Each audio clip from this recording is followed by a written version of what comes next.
आदि की नजरों को पढ़ते हुए सिया ने उससे भागते हुए कहा, देखिए, मेरे पास आने की जरूरत नहीं है, वरना आगे जो होगा उसके लिए आप मुझे ब्लेम मत कीजिएगा। लेकिन आदि के ऊपर तो जैसे सिया की किसी धमकी का असर ही नहीं हो रहा था। वो अभी भी उसी तरह अपनी आंख में इंटेंस प्यार लिए सिया की तरफ कदम बढ़ा रहा था। सिया ने भी एक एक करके अपने कदम पीछे लेना स्टार्ट किया। सिया को आदि के इरादे काफी खतरनाक लग रहे थे। हादी अब तक सिया के बेहद करीब आ चुका था, जब अचानक से वो सिया के बगल से निकलते हुए बेड की तरफ मुड़ गया और जाकर सीधे बेड पर लेट गया। उसने अपने चेहरे को कस कर पिलो से कवर कर लिया और फिर आदि ने थोड़ा लाउड आवाज में कहा, मेक इट क्विक, मुझे लाइट्स ऑन करके सोने की आदत नहीं है। आदि इतना कहने के बाद आगे और कुछ नहीं बोला। सिया भी काफी हैरान थी आदि के इस तरह के व्यवहार से। अभी थोड़ी देर पहले तो वो उसे लगभग खा जाने वाली निगाहों से देख रहा था, और अब वो ऐसे सो गया जैसे पता नहीं कितनी तेज नींद आई हो। सिया भी बिना समय गवाए आदि की शराफत का फायदा उठाते हुए फ्रेश होकर वापस से रूम में आ चुकी थी। आदि सच में अब तक सो चुका था। अगले दिन दोनों को ऑफिस भी जाना था, और इस बार आदि सिया को अपने घर से ही साथ लेकर जाने वाला था। सिया ने भी कपड़े जल्दी जल्दी चेंज किए और बेड पर आदि के बगल में लेटने की जगह पिलो और ब्लैंकेट उठाकर वो आकर सामने पड़े काउच पर लेट गई। वो अभी अभी की हुई आदि की हरकतों से हैरान थी। आदि की हरकतें दिन ब दिन ज्यादा ही इंटेंस और रोमांटिक होती जा रही थी। जैसे तैसे वो सोफे पर सो गई। इधर विशांत के लिए तो जैसे रात काटनी मुश्किल हो रही थी। उसकी पैकिंग हो चुकी थी और अब बस अगले दिन के उगते सूरज का उसे इंतजार था। विशांत को अचानक से रात में अपने ऊपर एक हाथ का वजन महसूस हुआ, जिससे उसकी आंख फौरन खुल गई। विशांत ने साइड टेबल पर लैंप जलाकर देखा तो वो शख्स कोई और नहीं बल्कि मीरा थी। मीरा की हिम्मत कैसे हुई इस तरह से उसके पास आकर उसी के बेड पर सो जाने की। विशांत ने फौरन ही मीरा के हाथ को जोर से झटक दिया। मीरा शायद हल्के नशे में थी, तो उसे कोई अंदाजा ही नहीं हो रहा था कि आखिर हो क्या रहा है। विशांत ने जोर से चिल्लाते हुए कहा, तुम्हारी हिम्मत कैसे हुई मेरे बिस्तर तक आने की। मीरा ने हल्के से अपनी आंखों को खोलते हुए कहा, विशु डार्लिंग, मैं तुम्हारी वाइफ हूँ। विशांत को ये वाइफ वर्ड सुनकर और भी ज्यादा गुस्सा आने लगा था। उसने फौरन ही उसे उसके हाथ से पकड़ते हुए रूम से बाहर निकाल दिया और उसे दूर तक छोड़ते हुए अंदर आकर अपने रूम का डोर बंद कर दिया। अब विशांत को अपने आप से ही घिन हो रही थी कि मीरा ने उसे हाथ भी लगाया। विशांत ने फौरन जाकर अपने वार्डरोब से अपने लिए दूसरे कपड़े निकाले और फिर चेंज करने के बाद वापस आकर वो बेड पर सो गया। उसने साइड टेबल पर रखा अपना फोन उठाया और उसमें से दृश्या की फोटोज देखी। उसने दृश्या की फोटो को देखकर उससे कहा, दृश्या, तुम्हारा विशांत आ रहा है कल तुम्हारे पास। जिसके बाद वो कब सोया उसे पता ही नहीं चला। अगले दिन सुबह विशांत जल्दी उठकर रेडी हो चुका था। उसने जैसे ही अपने रूम का डोर खोला तो उसके रूम के ठीक बाहर मीरा वही फ्लोर पर सोई पड़ी थी। इधर विशांत इतने बुरे दिल का मालिक भी नहीं था जो किसी को इस तरह तकलीफ दे। उसने झुककर मीरा कपूर को अपनी बाहों में उठाया और उसे लेकर वो उसके रूम में आ गया। उसने मीरा को उसके बेड पर लिटाया और वापस अपने रूम में आकर एक बार फिर से कपड़े चेंज किए। उसकी उस खूबसूरत व्हाइट शर्ट पर रिंकल पड़ चुके थे जब उसने मीरा को अपनी गोद में उठाया था। विशांत अपने उस सीरियस लुक को मेंटेन करते हुए अपने रूम से बाहर नीचे आ गया। उसने सर्वेंट से कहा, मीरा का ध्यान रखना। इतना कहने के साथ ही वो आगे बढ़ गया। उसने सोच लिया था कि लौटने के बाद वो सबसे पहले अपनी डील के मुताबिक मीरा को डाइवोर्स देगा। इधर आदि की आंख खुली तो उसने सिया को सामने सोफे पर लेटा हुआ पाया। उसके बाल बड़ी ही खूबसूरती से सोफे से नीचे फ्लोर पर लटके हुए थे। उसने अपने दोनों हाथों को अपने चेहरे के नीचे रखा हुआ था और अपने पांव से जोड़कर वो बड़े ही सुकून से सो रही थी। आधे कुछ टाइम तक सिया को ऐसे ही देखता रहा। फिर वो वहां से सीधे नहाने के लिए वॉशरूम में चला गया। आदि नहा कर आया और सिया के पास आकर बैठ गया। आदि ने सिया के चेहरे पर अपने गीले बालों से पानी छिड़कते हुए उसके चेहरे के नजदीक झुकते हुए कहा, गुड मॉर्निंग वाइफी, उठ जाओ, ऑफिस जाना है। सिया ने अपने चेहरे को अपने हाथों से कवर करते हुए करवट ले ली। सोने दो ना मुझे, वैसे भी कल रात आपने मुझे 11 बजे नहला दिया था। आदि ने सिया के ऊपर थोड़ा और झुकते हुए उसके एकदम कानों के नजदीक आते हुए कहा, तुम उठ रही हो या मैं तुम्हें ले जाकर बाथटब में डाल दूं? आदि की ये बात सुनते हुए सिया फौरन उठकर बैठ गई। आग जाकर उसने अपने नजदीक बैठे हुए आदि की तरफ देखा, जो इस समय बाथरोब पहनकर सिया के एकदम पास ही सेंटर टेबल पर बैठा था। आदि ने जैसे ही सिया की निगाहों को अपने ऊपर नोटिस किया, तो उसने फौरन ही कहा, अब मुझे ऐसे भी मत देखो जो मेरा ऑफिस जाने का इरादा ही बदल जाए। आदि की ये बात सुनकर सिया का ध्यान टूटा और वो फौरन ही वहां से उठकर वॉशरूम में चली गई। हर बीतते दिन के साथ आदि को रेजिस्ट कर पाना सिया के लिए मुश्किल होता जा रहा था। इधर प्रशांत अब तक एयरपोर्ट पहुंच चुका था। उसकी फ्लाइट अगले 1 घंटे में टेक ऑफ हो चुकी थी। वो जल्दी 15 घंटों में वहां पहुंच जाने वाला था। इधर न्यूयॉर्क में दृश्या अपने घर में किसी राजकुमारी की तरह कैद थी। उसे तो जैसे उस राजकुमार का इंतजार था जो आकर उसे इस कैद से आजाद करा सके। और शायद वो राजकुमार विशांत ही था, जो अपनी दृश्या को वापस इंडिया ले जाने आ रहा था। इधर एकांश को इन सब बातों का कोई अंदाजा नहीं था कि दृश्या के पास कोई उसे लेने के लिए गया हुआ है। वो खुद अपनी ही परेशानियों में उलझा हुआ था। यष्टि का इस सच से सामना अभी बाकी था कि उसने अपनी जिंदगी में आने वाली उस खुशी को खो दिया, जिसे लेकर वो बहुत ज्यादा एक्साइटेड थी। यष्टि अब पहले से बेटर फील कर रही थी जब उसने बेड से उठने की कोशिश की। एकांश इस समय जिम से ही वापस आ रहा था जब उसने यष्टि को अपने बेड से उठने की कोशिश करते हुए देखा। एकांश तो खुद यष्टि को 1% भी स्ट्रेस नहीं देना चाहता था। उसके इस हालत में उसने फौरन आगे बढ़ते हुए यष्टि को संभाल लिया। एकांश की वो स्ट्रॉन्ग बॉडी ऑर्डर ने यष्टि की सांसों को कुछ पल के लिए महका दिया था। फिर यष्टि ने एकांश की बाहों में अपने आप को संभालते हुए कहा, मैं ठीक हूँ, बस वॉशरूम में जाकर फ्रेश होना चाहती हूँ। एकांश ने एक जिम्मेदार हस्बैंड की तरह कहा, चलो मैं तुम्हें ले चलता हूँ वॉशरूम तक। बोलते हुए उसने यष्टि को अपनी गोद में उठा लिया, जिसके बाद वो उसे लेकर सीधे वॉशरूम में आ गया।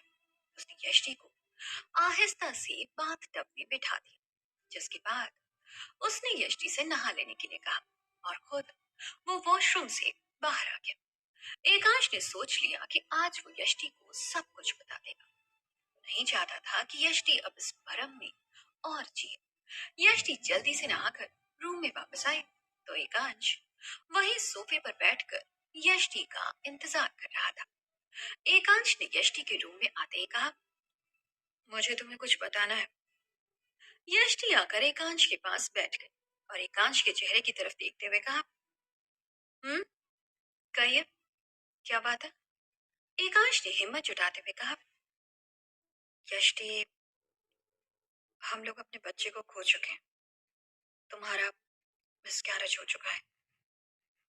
तो दोस्तों आज के यष्टि ने जब एकांश के मुंह से वो बात सुनी, तब उसका जवाब सुनकर एकांश हैरान हो गया। यष्टि ने जवाब में कहा, मुझे पता है सब कुछ। एकांश ने हैरानी में कहा, क्या कहा? तुम्हें पता है? मतलब कैसे पता तुम्हें? मैंने तो तुम्हें नहीं बताया। यष्टि ने एकांश के चेहरे को अपने हाथों में लेते हुए कहा, मुझे पता है कि आपको मेरी फिक्र थी, इसलिए आप मुझे नहीं बता पा रहे थे, लेकिन मैं सब कुछ पहले ही जान चुकी थी। मुझे पता है कि हमने हमारे बच्चे को खो दिया है। एकांश को वाकई हैरानी थी कि यष्टि ने इस सिचुएशन को कितने स्ट्रांगली हैंडल किया था। उसे तो सच में यकीन नहीं हो रहा था कि यष्टि इतनी स्ट्रांग हो सकती है कि इतनी बड़ी बात को भी वो इतनी आसानी से सह गई। लेकिन वही शायद यष्टि का ब्रेकिंग पॉइंट था। वो उस समय अपने आंसुओं को रोक नहीं पाई और एकांश को कस कर थाम कर रोने लगी। एकांश एकांश ने भी उसे अपने अंदर का दुख बहा देने दिया। यष्टि ने इससे पहले भी अपनी स्ट्रांगनेस प्रूव की थी, जब उसने अपनी और श्रेया की जान बचाई थी। लेकिन अब बहुत हो चुका था और इस तरह डर डर कर वो नहीं जीना चाहती थी।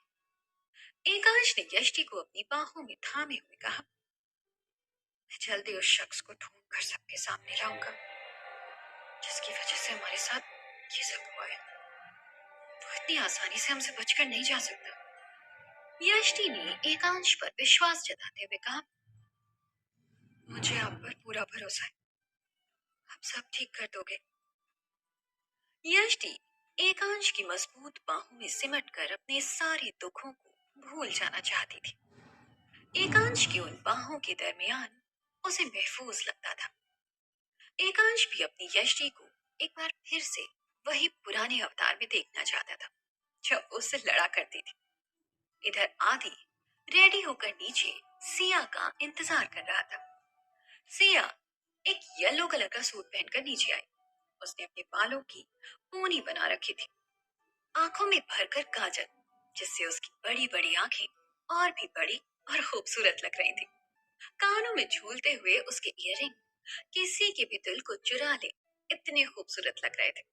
सिया ने आकर आदि के बगल वाली सीट का दरवाजा खोला और अंदर बैठ गई। बैठने के साथ ही आदि की पूरी कार सिया के परफ्यूम की स्वीट स्मेल से भर गई। आदि ने सिया से मजाक करते हुए कहा, लगता है तुम नहा के नहीं आई हो, तब भी इतना परफ्यूम लगाना पड़ रहा है तुम्हें। सिया ने भी आदि को उसी के टोन में जवाब दिया, क्यों, आपके लिए मुझे बर्दाश्त करना मुश्किल हो गया है क्या? आदि ने सिया से बात करते करते अब कार ड्राइव करना स्टार्ट कर दिया। इस बार सिया का इरादा था कि वो आदि की कार में बैठकर ही ऑफिस तक जाएगी और उससे रास्ते में उतारने के लिए भी नहीं कहेगी। आदि की कार थोड़ी ही देर में ऑफिस के नीचे पहुंच चुकी थी। सिया जल्दी से कार से बाहर निकली और लिफ्ट की तरफ बढ़ गई। आदि भी उसके पीछे पीछे ही था। सिया ने लिफ्ट खोली तो इस समय लिफ्ट में सिया के अलावा कोई मौजूद नहीं था। उसने कोशिश भी की कि आदि के आने से पहले लिफ्ट बंद हो जाए, लेकिन आदि को हर बार बेवकूफ बनाना मुश्किल था और आदि को आइडिया भी हो चुका था सिया की इन हरकतों का। लिफ्ट का डोर बंद हुआ और आदि ने अंदर आते हुए सिया के हाथ को पकड़कर उसकी कमर की तरफ मोड़ दिया। इतना ही नहीं, उसने सिया को अपने बेहद करीब भी कर लिया। सिया हैरान और परेशान दोनों थी इस समय। आदि ने सिया से कहा, आज तो मुझे खुद ज्यादा ही अच्छी लग रही हो। अब ये तुम्हारी गलती है जिसका खामियाजा तुम्हें भुगतना पड़ेगा। मुझे नहीं पता कि ऑफिस में सबके सामने मैं अपने आप को कैसे रेजिस्ट कर पाऊंगा। सिया को आदि की ये बातें सुनकर घबराहट होने लगी थी। इसका क्या मतलब था कि आदि आज ऑफिस में भी उसे नहीं छोड़ने वाला था। सिया ने अपनी बाजू छुड़ाते हुए कहा, आपकी वाइल्डनेस दिन ब दिन बढ़ती जा रही है, मुझे छोड़िए, अगर किसी ने देख लिया तो। आदि ने सिया के हाथ को बड़ी नजाकत से छोड़ा और झुककर सिया के गाल पर किस कर दिया। इसके फौरन बाद ही लिफ्ट का डोर खुल गया और डोर खुलते ही सामने अमर खड़ा था। अमर की नजर सिया पर पड़ी तो उसने नोटिस किया कि सिया के चेहरे का रंग उड़ा हुआ था। अमर ने सिया के लिफ्ट से बाहर आते ही उससे पूछा, कैसी हो तुम? मैं नीचे स्पेशली तुमसे ही मिलने आया था। इतने दिन कहाँ थे? अमर सिया से सवाल पूछे जा रहा था जब लिफ्ट से आदि बाहर आया। आदि को अमर के चेहरे को देखते ही गुस्सा चढ़ गया था। सिया भी माहौल में गर्मी को महसूस कर पा रही थी। अमर ने बेमन से आदि को गुड मॉर्निंग बॉस कहा, लेकिन आदि के सख्त एक्सप्रेशन देखकर ही वो समझ गया कि उसे उसका सामने आना अच्छा नहीं लग रहा है। लेकिन अमर को क्या ही फर्क पड़ रहा था। उसने सिया से बातें जारी रखते हुए कहा, आजकल तुझे लेकर ऑफिस में बहुत रूमर्स फैल रहे हैं, लेकिन सच बताऊं तो मुझे उनमें से एक भी बात पर भरोसा नहीं है। आदि मन ही मन अमर को कोस रहा था। तेरे विश्वास से किसी को घंटा कुछ नहीं करना है, बिना मतलब में बेगानी शादी में अब्दुल्ला दीवाना।